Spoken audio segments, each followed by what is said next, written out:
ਬੇਲੀਓ ਗੱਲ ਆਈ ਤੁਹਾਡੇ ਨਾਲ ਸਾਂਝੀ ਕਰਨੀ ਹੈ ਦਰਿਆ ਰਾਵੀ ਦੀ। ਕਹਿੰਦੇ ਨੇ ਪਹਿਲੇ ਸप्ते ਸੰਧੂ ਸੀ, 7 ਦਰਿਆਵਾਂ ਦੀ ਧਰਤੀ, ਫਿਰ ਹੋ ਗਿਆ ਪੰਜਾਬ 5 ਦਰਿਆਵਾਂ ਦੀ ਧਰਤੀ। ਫਿਰ ਅਸੀਂ ਆਪਣੇ ਰਾਜ ਦੀ ਖਾਤਰ, ਆਪਣੀ ਕੁਰਸੀ ਦੀ ਖਾਤਰ ਇਸ 5 ਦਰਿਆਈ ਨੂੰ ਵੀ ਵੰਡ ਲਿਆ।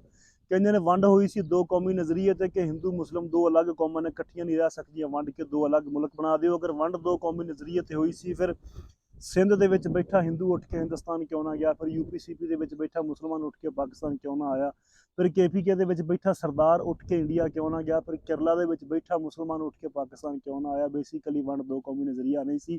ਵੰਡ ਹੋਈ ਸੀ ਪੰਜਾਬ ਨੂੰ ਚੀਰ ਫਾੜ ਕਰਨ ਵਾਸਤੇ, ਪੰਜਾਬ ਨੂੰ ਉਜਾੜਨ ਵਾਸਤੇ, ਪੰਜਾਬ ਦੀ ਹਿੱਕ ਤੇ ਡਿੰਗੀ ਟੇਢੀ ਲਕੀਰ ਖਿੱਚਣ ਵਾਸਤੇ, 20 ਲੱਖ ਪੰਜਾਬੀਆਂ ਨੂੰ ਸ਼ਹੀਦ ਕਰਨ ਵਾਸਤੇ ਔਰ ਕਰੋੜਾਂ ਪੰਜਾਬੀਆਂ ਨੂੰ ਘਰੋਂ ਬੇਘਰ ਕਰਨ ਵਾਸਤੇ ਵੰਡ ਕੀਤੀ ਗਈ ਸੀ। ਉਸ ਤੋਂ ਬਾਅਦ ਵੀ ਅਸੀਂ ਨਾ ਰੁਕੇ। ਅਸੀਂ 1960 ਦੇ ਵਿੱਚ ਪੰਜਾਬ ਦੇ ਪਾਣੀ ਵੰਡੇ, ਬਲਕਿ ਪੰਜਾਬ ਦੇ ਪਾਣੀ ਵਿੱਚ ਅਸੀਂ ਟ੍ਰੀਟੀ ਆਫ ਇੰਡਸ ਸਾਈਨ ਕੀਤੀ, ਜਿਹਨੂੰ ਸਿੰਧ ਤੈਸ ਮਹਿਦਾ ਕਿਹਾ ਜਾਂਦਾ। ਸਦਰ ਅਯੂਬ ਖਾਂ ਵੱਲੋਂ ਤੇ ਸਿੰਧੀ ਜ਼ੁਲਫਕਾਰ ਅਲੀ ਭੁੱਟੋ ਵੱਲੋਂ, ਜਿਹੜੇ ਦੋਵੇਂ ਬੰਦੇ ਗੈਰ ਪੰਜਾਬੀ ਸੀ। ਇਹਨਾਂ ਪੰਜਾਬ ਦੇ 3 ਦਰਿਆ ਰਾਵੀ, ਬਿਆਸ ਤੇ ਸਤਲੁਜ ਵਿੱਚ ਅੱਜ ਤੱਕ ਪਾਕਿਸਤਾਨ ਦੇ ਵਿੱਚ ਗਾਲ ਪੰਜਾਬ ਨੂੰ ਪੈਂਦੀ ਆ, ਪੰਜਾਬੀਆਂ ਨੂੰ ਪੈਂਦੀ ਆ ਕਿ ਪੰਜਾਬੀ ਖਾ ਗਿਆ, ਪੰਜਾਬ ਖਾ ਗਿਆ। ਲੇਕਿਨ ਬੁਗਜ਼ ਪੰਜਾਬ ਦੇ ਵਿੱਚ ਇਹਨਾਂ ਹੁਣ ਤੱਕ ਕਾਲਾ ਬਾਗ ਡੈਮ ਨਹੀਂ ਬਣਨ ਦਿੱਤਾ ਕਿ ਉਹਦੇ ਵਿੱਚ ਪਾਣੀ ਸਟੋਰ ਹੋਊਗਾ ਔਰ ਉਹਦਾ ਪਾਣੀ ਪੰਜਾਬ ਦੀਆਂ ਫਸਲਾਂ ਨੂੰ ਸਰਾਬ ਕਰੂਗਾ, ਪੰਜਾਬ ਨੂੰ ਫਾਇਦਾ ਹੋਊਗਾ। ਸੋ ਗੱਲ ਇਹ ਆ ਕਿ ਇੰਡੀਆ ਨੇ ਦਰਿਆ ਰਾਵੀ ਦੇ ਉੱਤੇ ਇੱਕ ਹੋਰ ਡੈਮ ਬਣਾ ਕੇ, ਜਿਹਦਾ ਨਾਂ ਸ਼ਾਹਪੁਰ ਕੰਦੀ ਡੈਮ ਆ, ਜੰਮੂ ਕਸ਼ਮੀਰ ਨੂੰ ਤੇ ਚੜ੍ਹਦੇ ਪੰਜਾਬ ਨੂੰ ਪਾਣੀ ਦੇਊਗਾ। ਜਿਹੜੀ ਸੀਰ ਘੁੱਟ ਪਾਣੀ ਸਾਡੇ ਲਹਿੰਦੇ ਪੰਜਾਬ ਦੇ ਵਿੱਚ ਆਉਂਦਾ ਸੀ ਦਰਿਆ ਰਾਵੀ ਰਾਹੀਂ, ਉਹ ਬੰਦ ਕਰ ਦਿੱਤਾ ਗਿਆ। ਉਹ ਰਾਵੀ ਜਿਹੜਾ ਕਦੇ ਵਗਦਾ ਹੁੰਦਾ ਸੀ, ਜਿਹੜਾ ਕਦੇ ਮੱਘਦਾ ਹੁੰਦਾ ਸੀ, ਜਿਹਦੇ ਉੱਤੇ ਗੀਤ ਗਾਵਣ ਮਾਹੀਏ ਦੋੜੇ ਲਿਖੇ ਜਾਂਦੇ ਸੀ, ਉਹ ਰਾਵੀ ਜਿਹਨੂੰ ਰਾਠਾਂ ਦੀ ਰਾਵੀ ਕਿਹਾ ਜਾਂਦਾ ਸੀ, ਉਹ ਰਾਵੀ ਜਿਹੜੀ ਰਾਜਾ ਅਹਿਮਦ ਖਾਂ ਖਰਲੂ ਦੀ ਜੂਹ ਸੀ, ਉਹ ਰਾਵੀ ਜਿਹੜੀ ਮੁਰਾਦ ਫਤਿਆਣੇ ਦੀ ਜੂਹ ਸੀ, ਉਹ ਰਾਵੀ ਅੱਜ ਗੰਦਾ ਨਾਲਾ ਬਣ ਕੇ ਰਹਿ ਗਿਆ। ਉਹ ਰਾਵੀ ਅੱਜ ਲਾਹੌਰ ਦਾ ਗੰਦ ਢੋਂਦਾ ਪਿਆ। ਉਹ ਰਾਵੀ ਦੇ ਉੱਤੇ ਅੱਜ ਬਿਲਡਰ, ਸੁਸਾਇਟੀ, ਮਾਫੀਆ, ਹਕੂਮਤਾਂ ਦੇ ਸੱਜੇ ਖੱਬੇ ਹੱਥਾਂ ਦੀ ਨਜ਼ਰ ਹੈ ਕਿ ਇਹਦਾ ਕਦੋਂ ਪਾਣੀ ਬੰਦ ਹੋਵੇ। ਅਸੀਂ ਇਹਦੀ ਰਕਬੇ ਦੀਆਂ ਕਲੋਨੀਆਂ ਕੱਟ ਕੇ ਵੇਚੀਏ। 1 ਲੱਖ ਏਕੜ ਰਕਬੇ ਦੀ ਲਾਹੌਰ ਦੇ ਨੇੜੇ ਇਹਨਾਂ ਕਲੋਨੀ ਕੱਟ ਕੇ ਜਿਹੜੀ ਆ ਵੇਚ ਵੀ ਦਿੱਤੀ ਆ। ਸੋ ਅਗਰ ਦਰਿਆ ਰਾਵੀ ਦੇ ਵਿੱਚ ਪਾਣੀ ਨਹੀਂ ਆਉਂਦਾ ਤਾਂ ਰਾਵੀ ਜਿੱਥੋਂ ਲੰਘਦਾ, ਜਿਹੜੇ ਜ਼ਿਲ੍ਹਿਆਂ ਦੇ ਵਿੱਚੋਂ ਔਰ ਜਿਹੜੀਆਂ ਨਹਿਰਾਂ ਨੂੰ ਲਿੰਕ ਕਰਦਾ, ਉੱਥੇ ਨੇੜੇ ਰਕਬੇ, ਪਿੰਡ, ਜ਼ਿਲ੍ਹੇ ਜਿਹੜੇ ਨੇ ਉੱਤੇ ਫਾਕਾ ਆ ਜਾਏਗਾ, ਕਹਿਤ ਹੋ ਜਾਏਗਾ ਔਰ ਫਸਲਾਂ ਨਹੀਂ ਹੋਣਗੀਆਂ।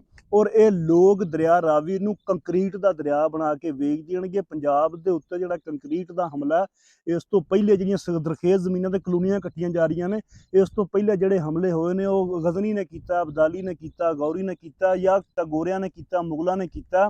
ਉਹਨਾਂ ਹਮਲਿਆਂ ਤੋਂ ਵੀ ਬੁਰਾ ਹਮਲਾ ਕੰਕਰੀਟ ਦਾ ਹਮਲਾ ਜਿਹੜਾ ਪੰਜਾਬ ਤੇ ਕੀਤਾ ਜਾ ਰਿਹਾ। ਇਹਦੀਆਂ ਦਰਖੇਜ਼ ਜ਼ਮੀਨਾਂ ਵੇਚੀਆਂ ਜਾ ਰਹੀਆਂ ਨੇ ਕਲੋਨੀਆਂ ਕੱਟ ਕੇ, ਔਰ ਮੁੜ ਕੇ ਰਾਵੀ ਵੀ ਵੇਚਿਆ ਜਾਵੇਗਾ। ਸੋ ਸਾਡੀ ਅਪੀਲ ਹੈ ਪਾਕਿਸਤਾਨ ਦੀ ਗੌਰਮੈਂਟ ਨੂੰ ਕਿ ਦੁਬਾਰਾ ਟ੍ਰੀਟੀ ਆਫ ਇੰਡਸ ਨੂੰ, ਸਿੰਧ ਤੈਸ ਮਹਿਦੇ ਨੂੰ ਰਿਵਿਊ ਕਰਨ, ਚੈਲੰਜ ਕਰਨ, ਇਹਦੇ ਬਹਿ ਕੇ ਗੱਲ ਕਰਨ ਔਰ ਇਹਦੇ ਵਿੱਚ ਪਾਣੀ ਛਡਾਉਣ ਰਾਵੀ ਦੇ ਵਿੱਚ। ਅੱਗੇ ਵੀ 80% ਪਾਣੀ ਸਾਨੂੰ ਮਿਲਿਆ ਸੀ, 20% ਪਾਣੀ ਉਹਨਾਂ ਦੇ ਕੋਲ ਸੀ।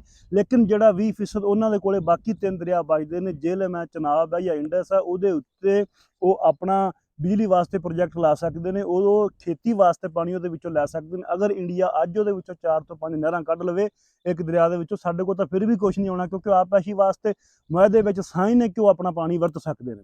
ਸਾਡੀ ਕੁਦਰਤ, ਸਾਡੀ ਨੇਚਰ ਸਾਡੇ ਹੱਥੋਂ ਮਰਦੀ ਜਾਂਦੀ ਆ। ਲੋਕ ਆਪਣੇ ਦਰਿਆਵਾਂ ਨੂੰ, ਆਪਣੀ ਧਰਤੀ ਨੂੰ ਬਚਾਉਂਦੇ ਨੇ, ਜ਼ਰਖੇਜ਼ ਜ਼ਮੀਨਾਂ ਨੂੰ ਬਚਾਉਂਦੇ ਨੇ, ਲੇਕਿਨ ਅਸੀਂ ਆਪਣੇ ਹੱਥੀਂ ਆਪਣੀ ਕੁਦਰਤ ਦਾ, ਨੇਚਰ ਦਾ, ਆਪਣੇ ਦਰਿਆਵਾਂ ਦਾ ਗਲਾ ਘੁੱਟ ਰਹੇ ਹਾਂ। ਆਪਣੇ ਹੱਥੀਂ ਇਹਨਾਂ ਨੂੰ ਗੰਦ ਦਾ ਰਾਹ ਬਣਾਉਂਦੇ ਪਏ, ਆਪਣੇ ਹੱਥੀਂ ਇਹਦੇ ਵਿੱਚ ਫੈਕਟਰੀਆਂ ਦਾ ਗੰਦਾ ਪਾਣੀ ਪਾ ਕੇ ਦਰਿਆ ਗੰਧਲੇ ਕਰਦੇ ਪਏ।